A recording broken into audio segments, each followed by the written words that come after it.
everyone, welcome to the 12 Man Insight Podcast. I'm Mo here with my co-host Tommy. Tommy, what's up? How you doing, man? Week 2 of season 2, man. I'm doing well. I'm getting excited. The 53-man roster is starting to come into place. We're seeing some cuts, some waves, and we're starting to see what the 2025 Seattle Seahawks roster is going to look like for Week 1. Yeah, I mean, I'm super excited, man. And I am tired of this heat, man. I don't know, man, how is it over there? But here in Seattle, man, we're going through a heat wave. It is crazy, man. I hate it. And I'm just ready for some cold weather, man. Just like some rainy, cold, football weather. You know what I'm saying? As someone who lives in Dallas, Texas, I have to strongly agree with that. I've seen enough of 90-degree weather for one summer. Let's get on to football weather. Yeah, let's get into it, man. Okay, so tell me, I want to first before like we talk about anything else, like I want to talk about some of the roster shifts that have been made, and this has been reported by Tom Pelissero, Brady Henderson here locally. So far, the Seahawks have waived Jarek Reed. Man, I like Jarek Reed, man. I'm just sad that he's gone. Jarek Reed's been gone. Let me give you the list: long snapper Zach Trinner, linebacker Patrick O'Connell, linebacker Jamie Sheriff, and Marquez Valdez Scandling, defensive tackle Wakevius Booba Thomas, Ricky White the third. Man, I like this guy, man. I hope he made it. He made the roster, man. I was just sad that he didn't make the roster. And lastly, man, I'm very disappointed that Damian Martinez didn't make this roster because I think everybody was talking about how great of a running back draft this was. But maybe he's a practice squad guy. But just looking at that list, what are your initial thoughts, Tommy? Definitely some surprises. There were some moves that we were anticipating pretty heavily, such as the MVS deal. Like we talked about last week, we ended up cutting him. We ended up. Yeah, I mean, to be fair, he didn't really show anything, and I think that's a really positive sign for Torrey Horton and the Seahawks' confidence in Torrey Horton. You know, yeah, they were always going to play the same role, and it looks like Torrey Horton went in there and took that spot. So is kind of maybe shocking for some that it might be. hmm I think point blank that Marquez Valdez-Scantling just lost his spot to Torrey Horton, and that's that. yeah. Which is a good thing, man. Imagine like your rookie, like you traded DK Metcalf. You needed that speedster, somebody who could stretch the field, and your rookie wide receiver just made the team, and kicked out a Super Bowl winning wide receiver. So that's a good man. That's a good development for the Seahawks. That is a really positive sign. With all due respect to MVS, that is a very positive sign that our fifth round rookie wide receiver has come in and beat him out, because MVS has produced in the league, and for Horton to come in and do that and beat him out and play the Seahawks hand to the point where they're going to cut MVS, it's a good sign. Yeah, Another surprise was Patrick O'Connell to me. yeah, I'm a bit skeptical. If there's one thing I'm really skeptical about with the Seahawks defense is their linebacker depth. And I know Tyrese Knight has shown some positive signs in his return from injury, but it's a little scarce there. yeah, Part of me thinks the Seahawks do have a plan. Maybe there's a guy that's going to get waived on another team that the Seahawks liked, and they think they can get him on waivers. yeah. Perhaps that remains to be seen. But I mean, as we currently sit right now, I am a little bit concerned about the Seahawks linebacker room in terms of depth. Yeah, yeah. Man, what happened to that linebacker from Michigan that the Chargers drafted and then they released, and then the Seahawks put on their and practice squad. What was his name again? Oh no, I do know who you're talking about. But I can't think of it off the top of my head. So yeah, man, I maybe he makes the roster spot, man, because Mike McDonald yeah, did I mean, did work with him. So yeah, I'm interested to see what that room's gonna look like when we finally get our official 53 list. But yeah, yeah, linebacker. I think there's something else there. I do think there's something else there in terms of linebacker. I don't think it's going to be a big move by any means. We made our big move at linebackers, Ernest Jones, but I am interested to see what we're going to do in that department in terms of depth. yeah, And just to bounce over to the other surprise, Damian Martinez. He just lost it. Same deal as MVS. He just lost that RB3 spot to George Halani. yeah, Halani came out and played really well. He ran like a madman, and he went and took that spot. I mean, it's just a competition between those two. We knew, and with Kenny McIntosh out for the year, then it gave Helani a real chance to take that RB3 spot, and he went and took it. So good for him. Yeah. Um, a guy that was stuck behind Ashton Genty for most of his time at Boise State. And finally found his way onto a 53-man roster. So congratulations to George Helani. Yep. That's an incredible accomplishment. Um, but of course, Damian Martinez and Ricky White, I think those two specifically, and I'm sure Patrick O'Connell as well. I think the Seahawks would like to keep those three on the practice squad. Um, I think especially with Ricky and Martinez, they just kind of got pushed out with Yeah. roster space. I think they just, especially when you take two receivers in the draft, and Ricky White being the second receiver taken of those two, it Yeah. was always going to be an uphill battle for him to make the 53. But I do think he showed some things that Seattle likes, along with Martinez. I mean, if you're going to use a draft pick on a guy, there's something there you like. I think they're going to try to bring them both back onto the practice squad. Yeah. You know what this shows me also, and Tommy, is that we have some special teams depth for real. Because these players that got waived, they're really good special teams guys. Jarek Reed, really good special teams guy. Patrick O'Connell, Ricky White. These guys are for real when it comes to special teams. They're tackling, they're getting off the rock. So, man, I think this shows like, hey, Jay Harbaugh's like he's loaded on his side. Definitely. I think when it does come down to like those last 3 or 4 roster spots, like I said last week, it is special teams value. You Yeah. know, can you go out there and play special teams for us? Because that's what we're going to need you to do with where you're at right now. Before, if there's any injuries. And so if you can go out and do that, that does give you an edge when it comes down to those final cuts. Yeah, yeah. Also, hey, Brady Henderson confirming that Nehemiah Pritchett making the 53-man roster, man.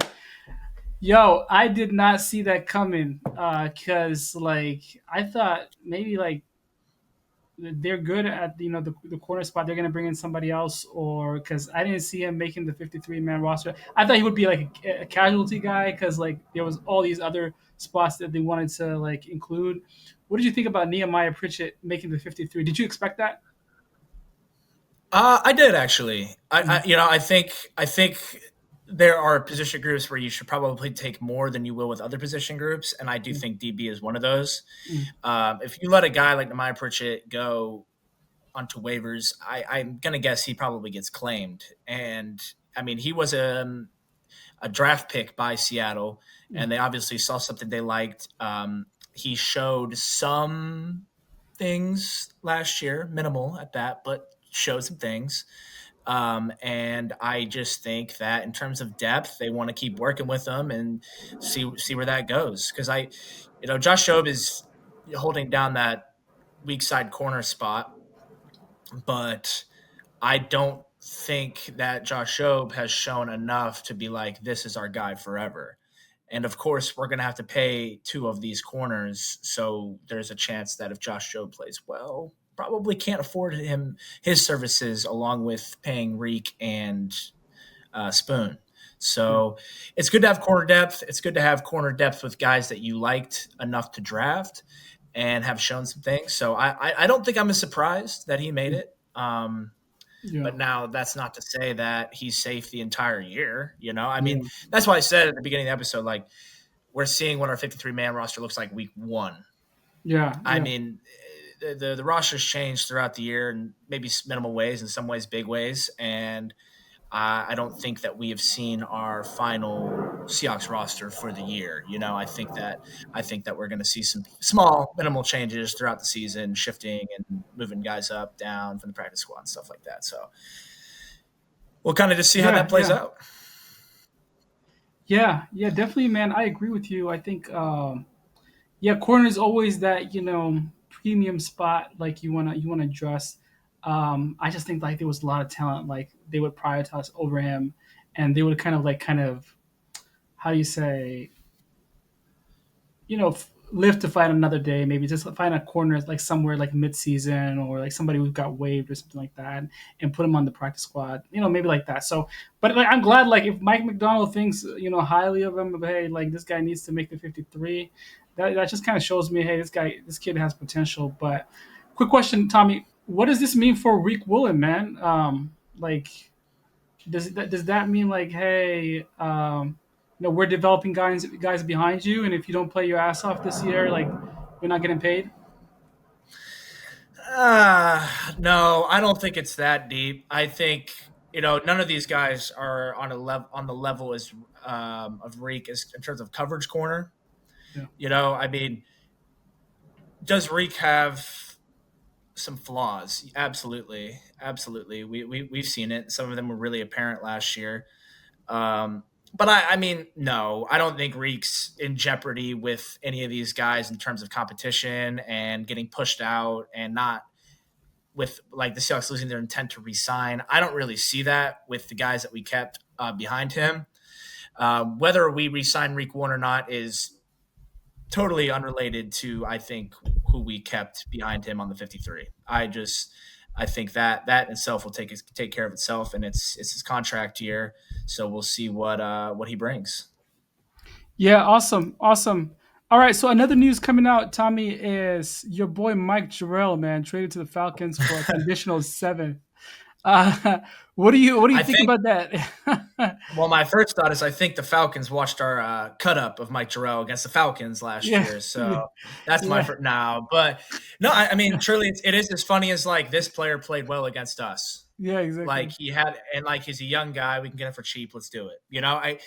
I mean, they all watched the film. They're like, who is this? Like they knew who Mike Jarrell was before we played them and after we played Mm, them.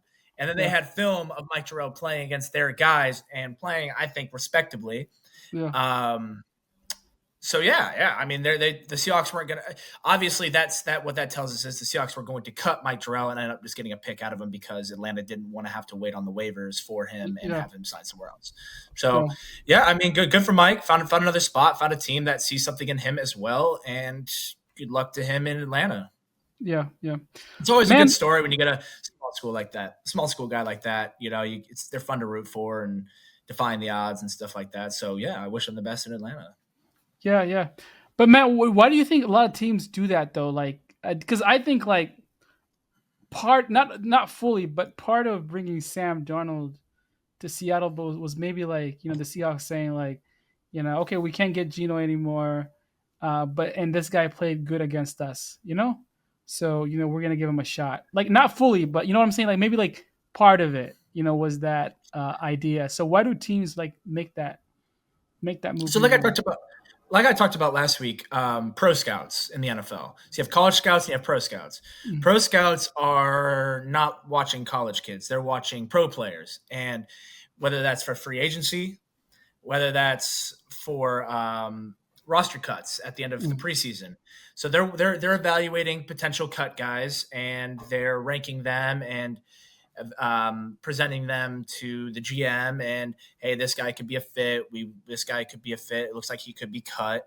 Um, and so with the Mike Jarrell thing, I think Atlanta identified him as a player that they liked for multiple reasons. I thought obviously he played well against Atlanta last year. They got to see him firsthand starting. He was serviceable, and they knew that he was going to hit waivers. And I don't think Atlanta believed that they were in a position to get him on waivers. He might have been a desired guy for some teams. I mean, offensive linemen are a scarce, like really good offensive linemen are scarcity, and offensive lineman depth is a scarcity. So I don't think Atlanta believed that Mike Jarrell would have fallen to them on waivers. So they said, you know what? Let's go grab a seventh round pick and just go get our guy. We yeah, want him. We value him as a seventh round guy, which makes sense because mm, he was drafted in the seventh round. And yeah, I think the Seahawks and Falcons have just agreed. Falcons got their guy. Seahawks were able to get something out of that, and that's that. yeah, and it kind of shows like maybe the offensive line room is kind of deep too. And they found some guys that they like, hey, they can develop for the future in case like Abe Lucas goes down or somebody else goes down. Definitely. And I mean, I look at Josh Jones, the Yeah. tackle we signed in Baltimore. He's a swing guy. He can play both sides. And they obviously took some free agency money and went and signed him this year. And I think ultimately he beat out Mike Jarrell for that last tackle spot. Mm. And How old is he? you know, Josh Jones, Yeah. Oh, off the top of my head, I'm not sure. I'm gonna guess 27, 28, Yeah. maybe. Not bad. Not Um, bad. Yeah. no. I mean, like I said, swing depth guy. Obviously, he started at left tackle this preseason with the ones during Charles Cross's injury. Um, so yeah, I think and I don't think he played. Obviously, starting as Chase ran the ball really well. Obviously, he showed some things, and I think ultimately he just won that spot out. Yeah. Yeah. Awesome. So let's talk about this 53 man roster. Like, what cut do you think is still out there that hasn't been reported yet? And but you're like, hey, this is imminent to happen. Who do you think is going to be a shocker? In terms of the Seahawks, The Seahawks. Yeah. um, a shocker, a shocker. I can't really think of any surprises. Like any I'm guy looking. that Seahawks. Yeah, I'm looking at that tight end room. Like, cause like you think they're gonna keep like five tight ends, six tight ends? No, they won't. They won't keep five or six tight ends. I mean, it's going to be Barner. Barner's Yeah, staying. Arroyo's staying. Sabres, Sauber. Sauber. I think that's your core three. Brady I'm not Russell. sure. Brady Russell, and then obviously Robbie Otts. Yeah, Like I think that's your grouping. Um, but it's hard because obviously now they're valuing fullback as its own position. So yeah. um, it's a little different. I don't expect any like real surprises there. Drew I Lock. mean, Drew Lock. no, you want to keep three quarterbacks. You want to keep three. Three. That's what. Yeah, you want to keep. You definitely want to keep three quarterbacks. Um, especially with where Milroe's at in his development. I know he's going to get some packages this year, but Yeah. Drew Lock has been there, done this backup. I think he's a And he's he's won a you a good game. backup. He's won you a Yeah, game no, I mean, yeah, as a backup. Yeah.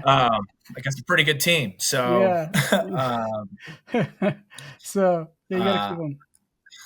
but in terms of surprises, I mean, I'm pretty stumped there. I don't know if we're gonna have like any major surprises in terms of cuts and waves. I mean, obviously Marquez Valdez-Scantling may have been a surprise. I think that was the biggest marble. I think that was going to tell us a lot about what we weren't seeing from Torrey Horton. Mm. Um, and I think that was one of the bigger dominoes to fall in terms of our waves and cuts Okay. was MVS. So All right. yeah, that was the big one. To me, that was the big one. Yeah, yeah, makes sense. Makes sense. All right, so before we get to our next segment, I wanted to give you guys an update. So the 12 Man Insight podcast is going to have jersey giveaways. Tommy, how about that? The rivalries jersey giveaways, and the Seahawks premiere that against the Rams when they play here in Seattle. So we're gonna give out those jerseys Pro Shop gift cards. So three Pro Shop gift cards, each of $200. And for your chance to win, what do you got to do, Tommy? What do they have to do for their chance to win? So for your chance to win this really great prize, by the way, good timing too with the new rivalry uniforms coming out on Twitter. We're gonna put out a post. We're gonna pin it to the profile. This is gonna be like our main post. Whenever you visit the Twitter page, it's gonna be right there. You can't miss it. We need you to retweet that post and like the post.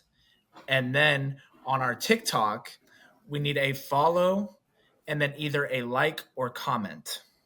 And of course, the TikTok will also be linked on the Twitter for easy access, or vice versa. We'll put the Twitter link on the TikTok, easy to find. You know that you'll be able to find it. And yeah, once you do that, that is your entry, and we will announce the winner after or before. We haven't decided if we'll do it before the game or after the game, December 18th against the Rams in Seattle. Yep. There you go, guys. And keep on watching the episode closely as we give you those exact dates when we're going to give out those gift cards. But the deadline is, you guys definitely want to do it before that game, like a week before that game. Definitely do it. and we got you guys back, man. Three pro shops, gift cards, $200 each. So, definitely make your entry and go get that thing. You and it's easy. It's easy. All you got to do is retweet, like, follow. You support us, we will support you. All right, Tommy, let's get to the second segment, man. Let's talk about the predictions, man. It's predictions week. And next week, we're going to tell, we're going to announce our game prediction, score prediction for that we do like every season, like right before the game. So we're going to do that next week on next week's show. But this week, we're going to talk about this season. Tommy, okay, I want to start with you. New Seahawks team, new coaching staff. I think we got a coaching staff that has everybody in their prime. Mike McDonald in his prime, Clint Kubiak in his prime. Like you got all these like assistant coaches in their prime. Because I think like looking forward 10 years from now or 5 years from now, you're going to see a lot of head coaches from the Seahawks coaching staff. This is what I think. You're going to see a lot of head coaches from the Seahawks staff. So let's hear your predictions. Seahawks. What are their records? And let's talk about like the first. Let's talk there for a couple of games. Like, how do you think it's going to go? Well, last year I was a little bit more critical of the Seahawks. I wasn't entirely bought in on last year's team. And they finished 10-7, which is a really impressive record. If you're winning 10 games in the NFL, you're a good team. Some people will say it's average, but winning 10 games in the NFL is very difficult. So very, very impressive first season for Mike McDonald and his team. This year, the Seahawks are going to take it a step further. They're going to make a jump. Our first-year head coach is no longer a first-year head coach. Clint Kubiak finally has a roster that's a bit more capable than New Orleans. No offense, New Orleans. And I think that we're going to have a really fun season. My overall end of season prediction for the Seattle Seahawks this year is 11-6, Whoa, NFC West champions, and I think we will be hosting a playoff game come this winter. let's go, let's go, man. I like the sound of that. So 11-6, Tommy. Like looking at the schedule, what are those six Yeah. losses? What are those six losses? Let me go ahead and pull up the schedule real quick. Okay, so we can go game by game if you really want to make this fun here. We can just quickly speed run through the schedule. So Yep, week 1 against San Francisco, I've got yep. to start 1-0. I think we make a nice little statement. I think San Okay. Francisco has a lot of let's just say their wide receiver room is in desperate help. Demarcus Robinson suspended today for the substance abuse policy. Wide receiver room in San Francisco takes another massive hit. It's Yes, not getting any better there. I think there's a lot of issues they've got going on. I think Seattle grabs that one and goes 1-0. Then we're on to Pittsburgh. DK Metcalf potential revenge game. I think that Seattle loses at Pittsburgh, really. unfortunately. Wow. I Okay. do. I think that's going to be 10 a a.m. tough game. one. I 10 a.m. game. Yeah, it's on the road in Pittsburgh. I know the Seahawks have a good history in the Eastern Time Zone. I don't see it. I don't see it. Not this time around. Although I will admit that Steelers offensive line has a lot of problems, and I'm not sure they're going to be able to run the ball. Okay. So that's the question there. Then we're on to New Orleans at home, 2-1. At Arizona on Thursday Night Football. Oh, that's a scary one, Mo. You know that going to the Yeah. House of Horrors on Thursday Oh night. man, shit. I'm Yeah. terrified. I think more than anything, I want to leave that stadium Yeah. healthy. Healthy. Yeah. Healthy. Oh, that's like my heart's gonna be racing in that one. But I've got the Seahawks coming out with a victory there. Mm, I am not drinking the Arizona Cardinals Kool-Aid this year. A lot of people are. I'm not buying it. yeah. I think the Seahawks are going to be 3-1 Okay. after 4 weeks. Then we got Tampa Bay Buccaneers at home. Yep. Tampa Bay is a good football team. They're a very good football team.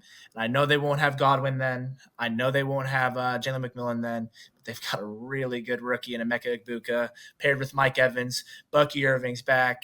Baker Mayfield's completely resurged in Tampa. And, I've got to give it to the Bucs. I think the Bucs are going to go ahead Wow. and get it done. I do, Okay. and as unfortunate as unfortunate as it is, I think they are going to come in and get a big win in Seattle. Okay. And so at that point, I've got the Seahawks at 3-2. So Mm, not the most exciting, most electric start for Seattle, but 3-2 is 3-2. It's early in the season. We're at mm, Jacksonville. I think we get that done. 4-2. Then we've got Houston on Monday Night Football on the road. mm. Seahawks are going to win that one, 5-2. The Houston Texans offensive line is the worst in the league, and I think that Seattle Seahawks defensive line depth is going to give C.J. Stroud so many problems. I think Tariq Woolen matches up with Nico Collins very well. Yeah, that's a I Monday night think, game, right? yep, I like our defense against Houston. I like our ability to run the ball against Houston. I think we're going to go ahead and get it done there in Houston to move to 5-2. Then we've got the bye week going into a Sunday night football clash in Washington, D.C. against the Commanders. Unfortunately, we're going to lose that one. All It's going right. to be tough Ooh, Bobby Wagner to revenge go. game. It is. Commanders are a good team. Prime time on the road. Jane Daniels going to be using his legs. Terry McLaurin, You know Debo who's going to be a Samuel, great squad? Scout team quarterback for that game? Jalen Milrow. Jalen Milrow. Yep. And you know what? There's an opportunity there, though. The Seahawks have a bye before then, can get Yeah. rested. They got an extra week to prepare for Jaden Daniels' legs. Yep. We'll see what happens, but I'm going to go ahead and give the edge to Washington there. So where are we at now? We're at 5-3, right? Yep. So this is where it's going to get a little fun. 5-3. Everyone's like, Seattle's average. Arizona at home. I think we sweep the Cardinals this year. Okay. 6-3. At the Rams, we're going to go ahead and lose that game. Okay. 6-4. So, the Rams, the big bad Rams, they've got us. They're beating us again. Then we go to Tennessee, get a win, 7-4. We've got Minnesota at home, 8-4.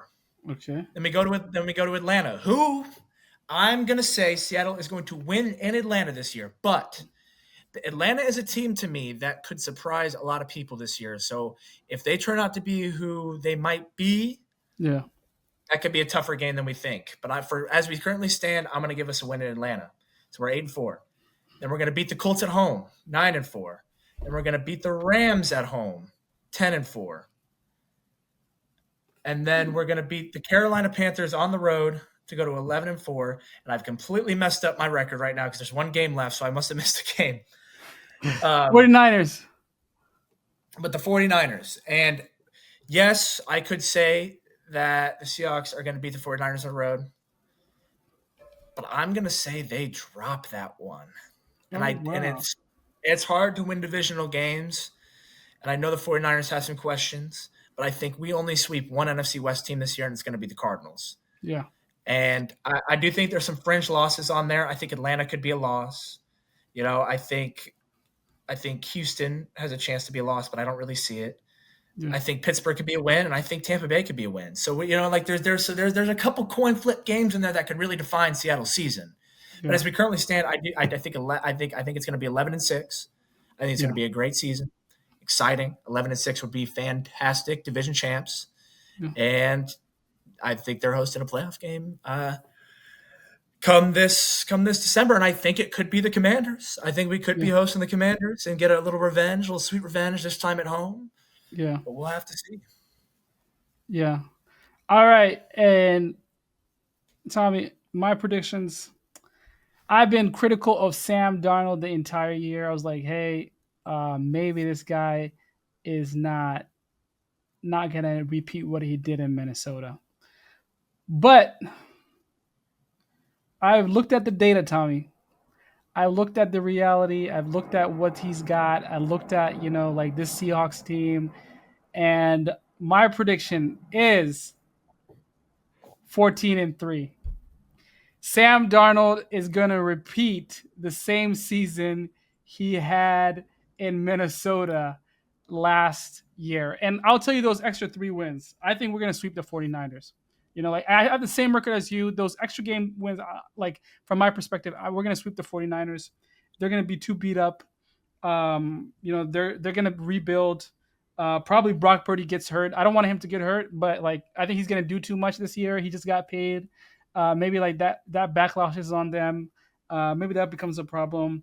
I think we're going to beat the Buccaneers because I don't see that happening, right? And I the only three losses I have for us, right? The only three losses I have for us, we're gonna beat for me. We're gonna beat the Steelers, in my opinion. The only three Mm-hmm. losses I have for us is against the Commanders, right? And Yep. against the Cardinals at Arizona, right? Okay. I have that loss, and I have the Rams at the Rams. Those are the three losses I have, and we're gonna clear the table. Number one seed, and we're winning the division because we're playing the easy division this year. Here's why I think we have a chance to get the number one seed. We're playing the easy division. We're running the ball like crazy. People are not going to be they're going to be shocked about how crazy we run the ball, and we're gonna have just a better record than everybody else. And we play like easy divisions: NFC South, AFC South. So that's my prediction. Totally. You know what?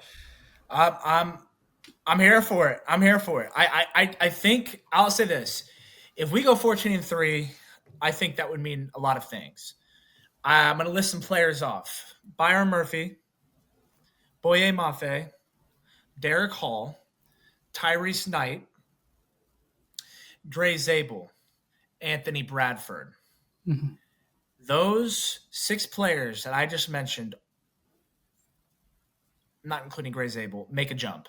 Pro And Gray Bowls, Zabel, Pro Bowls, I wouldn't say Pro Bowl. That's a lot. That's a lot of Pro Bowlers. That's a lot of Pro Bowlers. But I maybe think maybe, like maybe four Pro Bowls. but I think they come in and like make that next step and become Mm. like really good football players. So, you know what? I do think 14-3 is a possibility if that happens. Although you never really it's hard to project. It's hard because we do play, the NFC South and the AFC South. Very favorable divisions to be playing this year, I will not lie. I think the Bucks are an interesting matchup. That's gonna be tough. That's gonna be a really tough game. I think Atlanta could be sneaky tough towards the end of the season if they become who I think they will. I think for Atlanta this year, Kyle Pitts is going to make a jump back into what we thought he was going to be, or at least close to.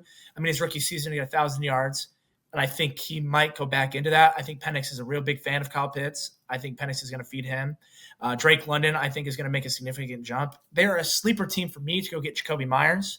I think I Yeah, think they're I think they're a sneaky team to go get Jacoby Myers. They need that like consistent wide receiver too that you can trust, especially with what he gives you compared to what Drake London can give you, and help your young quarterback out. And in terms of Atlanta, they don't have a ton of huge holes. Obviously, the pass rush is a question. They used 2 first-round picks on 2 pass rushers, so we'll see how that pans out. As many questions as there is with Atlanta, if some of these things work out, just as you said, working out for Seattle for them to go 14-3, they could be a threat this year. Atlanta yeah, could be a very real threat this year, especially in that NFC South, which is, the Bucks division for now, but it's not like the Bucks are just world beaters. It's just not a very strong division. yeah. But I think Atlanta is one of those teams that could potentially pop this year. Yep. And here's my other case for the number one seed, Tommy. And like, yeah, I might sound like a delusional Seahawks fan, but look, all the other top best, like I would say, best teams in the NFC. If you look at the Commanders, if you look at the Lions, if you look at the Eagles, right? Um, Look at their schedule, man. They have some difficult schedules. It's like it would be huge for them to make it to 13 wins, in my opinion, right? 13 or 12 wins, in my opinion. So, I mean, the Seahawks could be that team that that gets like a weak division, a very easy schedule, like and just kind of dominates, man. And I think that's a really big possibility. I sure hope you're right. The Eagles are the Eagles though. They're the best team in this conference. Yeah, They point blank, they are. They're just so good in the trenches that nobody else can really compete with them in that area. And I think that's just what separates them. I mean, we mm, watched the Super Bowl. I mean, they yeah. completely bullied the Chiefs up front on both sides, and there's nothing they can do. And I don't know that if it came down to a big playoff matchup, regardless of where the game is, that we could hang with the Eagles in the trenches like that yet. I agree. Uh, they are just too good. But I see what you mean. They've got a tough schedule, but at the same time, everyone's looking at Philly on their schedule, being like, "Oh, that's probably a loss." To be completely honest with you, I haven't looked at Philly's schedule, but unless they're playing at like Baltimore or Buffalo, I'm not sure if they're going to be underdogs at any point on that schedule. You Yeah. know, like I don't really see it. But I mean, for the one seed, great. I'd be pumped up. I don't know if that's the Seahawks this year to get the one seed. Um, Again, I'm rooting for it. I don't know yet. I don't know. I need to see some guys take that next step. We could be talking about it in week 5 after some of these guys do start to show like, oh, they're doing this in the regular season in games that really do mean something. But um, I one thing I can say with confidence is I strongly believe that the Seahawks are going to win the division this year and win at least 11 games, 10 at minimum. I think their floor. I think Seattle worst case floor is 9, and that Yeah. wouldn't get them a playoff spot this year. But I don't really. I think that is their absolute floor. And it's Yeah. weird that a lot of these advanced metrics are sitting at Seattle at like 8.5. 8 wins, and I don't see it. Like you look at this roster and you watch the team last year, and you see the growth, and I just don't see anything less than 10 wins for this team. And Yeah. again, we might be getting killed in the TikTok comments. Oh, you guys are so biased, like Yeah.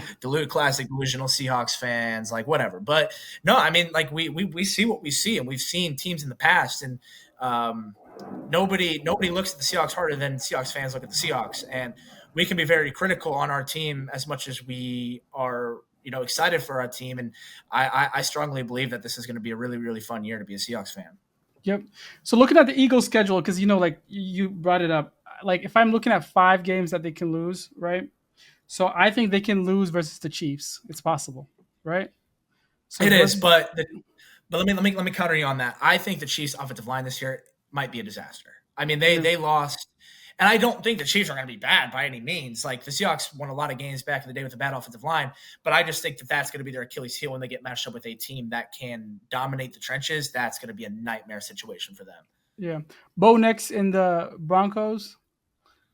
Possible elite defense though. Yeah, you know what? The Broncos have a chance to have the best defense in the league this year. Yeah. So So that's definitely possibility. one. That's interesting. I'm interested to see what that Broncos offense looks like. Um, but I don't necessarily disagree. I think that's going to be like kind of a slugfest because the Eagles can go line it up on defense with the Broncos offense as well and do the same thing. So I Yeah. think that's going to be an ugly game. Let me give you this one. At Buffalo in December. Yeah, give me Buffalo there. Give me Buffalo Yeah. there for sure. I think, like, so there you go. You got me there. I think that's definitely, I feel confident in Buffalo. Buffalo to me is my Super Bowl winner this year. So Oh I'm not going to wow. be low on, yeah, I'm not going to be low on Buffalo at all. Yeah. I think they're going to win the Super Bowl this year. So, Yeah. um, Okay. So moving on, to Tommy. So who are your 7 playoff teams in the NFC? And mm, okay. next week we'll do the AFC. But 7 Yeah, yeah, NFC yeah. teams. Um, let me pull it up real quick. Let me pull it up real quick so I can give you a good look here. Um, okay. The 7 NFC playoff teams, right? Hmm, So I've got the 1 seed being the Philadelphia Eagles. okay. I've got the 2 seed probably being the winner of the NFC North, whether Hmm, that's Detroit or Green Bay. And then for the 3 seed, I'm going to go ahead and take. Oh boy, I'm going to grab Seattle there okay. as the 3 seed. And then I'm going to take Tampa as the 4 seed. Nice. Um, It's a good choice. and Now you then got your wild cards. So there's your home teams 1 through 4. So there's your division champs, right? So Mhm. I've got, let's go one more time. I've got Philly, Detroit. Okay. I think it's gonna be Detroit, um, and then Tampa and Seattle, or Seattle then Tampa. So the 2 seed is going to be hosting, or sorry, the 4 seed is going to be hosting the 5 seed. So I've got the 4 seed Tampa Bay Bucks hosting the 5th seeded Green Bay Packers. Okay. And then I've got the 3 seed Seahawks hosting the 6 seed Commanders. Okay. And then I've got the 2 seed Lions. Oh my God. Probably hosting the Rams. Hosting the Okay. Rams. But Atlanta's frisky. I really want to put Atlanta in there. I'm calling my shot in Atlanta early, but I'm gonna sneak the Rams in there as that 7 seed, go into Detroit, which of course they always play each other in the postseason now. Yeah. Matthew Yeah. Stafford going back to Detroit yet again. So yeah, that's my playoff. I think the teams that have a chance to make the playoffs that I didn't include, I don't want to leave them out before I Who get are your canceled. Minnesota, who are your new teams? Because like every year there's like a two at least two new yeah. teams. Yep. Then if I have to do a new team, that's going to be Atlanta. Yeah. I really like Seahawks in Atlanta this Atlanta. year. Seahawks in Atlanta. Yeah, Seahawks and Atlanta. I think Seahawks and Atlanta are new teams. But for now, as we said, I'm gonna with all the questions that these two teams have, the two teams that I had a really hard time like leaving off, but I had to, is Minnesota and Atlanta. And Oh, nice. another team that I had that's like that next tier below is Chicago. I think Chicago is going to be like that, like right there, like 9-8. Like they had a good season, showed a lot of growth, but maybe not ready yet. No. I think Ben Johnson's going to do really good things in Chicago. I think Caleb Williams is going to take a big step forward. I thought they did a good job replacing Keenan Allen with Luther Burden, who I think is going to have a good year. I loved him as a prospect. I don't think some people loved him as much as I did, but I thought Luther Burden was great. Obviously, you've got Montez Sweat highlighting that D line, Gavon Dexter, Jalen Johnson, Kyler Gordon, Jaquan Brisker. You know, they've got a good defense. That offensive line much improved. They signed Drew Dahlman this offseason. They've got Yeah. Darnell Wright. They traded for Joe Tooney. Um, and of course they've got DeAndre Swift and then Kyle Monagai in that backfield. They drafted Colston Loveland to pair with Cole Kmet. You know, Ben Johnson loves his tight ends. I think the Bears are going to take a big jump this year. I just don't know if they're better than Detroit and Green Bay. And I think Minnesota is still a tough matchup. So I think that's going to hurt them a little bit with that division. But yeah, so Minnesota and Atlanta just there, and then the Bears just behind those two in terms of Yeah. missing the playoffs. Nice. Man, I agree with you, man. I think the shocker might be JJ McCarthy, man. I think he might have a good year. People are gonna underestimating him a little bit, and but I think, man, I watched a few Michigan games, and like the kid got some moxie. He does. No, he does. When I was in high school, we were in his class for playoffs and stuff. He went before he went to IMG Academy. He was in Nazareth Academy in the Chicago area, Yeah. and so yeah, very familiar with JJ McCarthy, Julian Love, Nazareth Academy alum as well. Want to point that Yeah. out. Nice. So good high school there, good high school football program there. But yeah, I mean, it's going to be tough, and that's why I can't put Minnesota in the playoffs yet because Yep. they had a fantastic season last year. They've got a really good roster. I mean, I'm not questioning anything about that. You know, I just need to see JJ McCarthy do his thing, and then maybe my prediction will change.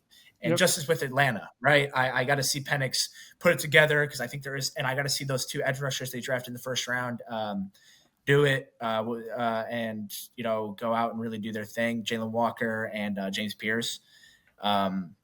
And they knew what they needed to address, and they went and did it. So I got to give them credit there. So I just want to see it. You know, I think there's some questions there, and you can turn around and say there's the same questions about Seattle, right? There is, but I've been looking at Seattle a lot closer than I've been looking at these other teams. So I just have to give the edge, and this is a Seahawks podcast, so I'm Yeah. going to give the edge there. Yep, I agree with you. All right, man. So you heard it. Those are the predictions this week. Next week we're gonna be on, and we're gonna have our AFC predictions and playoff predictions and Super Bowl predictions, and also the first game of the week, our score predictions versus the San Francisco 49ers. Man, I'm so pumped up, man. I can't believe it's almost like 10 days till opening week. But It's like Christmas Eve, about to be. yeah, Thursday night Christmas. this week's going to be really fun. Cowboys Eagles, man. Oh, I'm gonna love that, man. I hope Micah Parsons plays and they pay him. But if not, Yeah, let's talk. Wait, let's talk about Micah Parsons real quick. Yeah. I think that we're going to see a deal get done within the next 3 days. I think that he was waiting for Trey Hendrickson to get paid. He needed a baseline because he needs to and was always going to get more than what Trey Hendrickson was going to get. Yeah. So I think that it's coming. I don't think they could agree beforehand. Now that we got Trey Hendrickson's number, Yep. it's going to be north of that. I think Dallas is going to get it done. As much as I want to see Micah Parsons in a Seahawks uniform, um, I think Dallas is going to go ahead and get that done now that they know the number, the baseline. Yep. Yep. Well, yeah, I agree, man. Listen, Jerry Jones also always wants to be the last guy paying, and he wants to pay the most. So And like that's they need Micah to practice. They need Micah to yep. practice for week one. Yep. You know, like he's such a good player that he doesn't like have to be there, like or like really Yeah. have to practice. Like we know what we're getting from Micah Parsons, but I just think that they would like him to kind of get into that rhythm. His rhythm's a lot of things, consistency, routine. Need that for him to be ready to roll for Thursday. So I expect that to get done at the latest by the end of the weekend. I think we're going to see it coming pretty soon. We're going to see the 3 alarm emojis from Adam Schefter, Ian Rappaport, like Cowboys extend Micah Parsons 4 or 5 years on just a ridiculous Crazy. yet deserved contract like Yeah. that's for sure. Nice, nice, awesome. Well, you guys heard it. All right, and one final time, guys, don't forget to enter your chance to win the Seahawks rivalry jerseys. As Tommy pointed out, you can go to Twitter, retweet our post. We're gonna pin it on our page, and you can go to TikTok and like and comment on our videos. So, thanks again, guys, and we'll see you guys next week. 12th man out.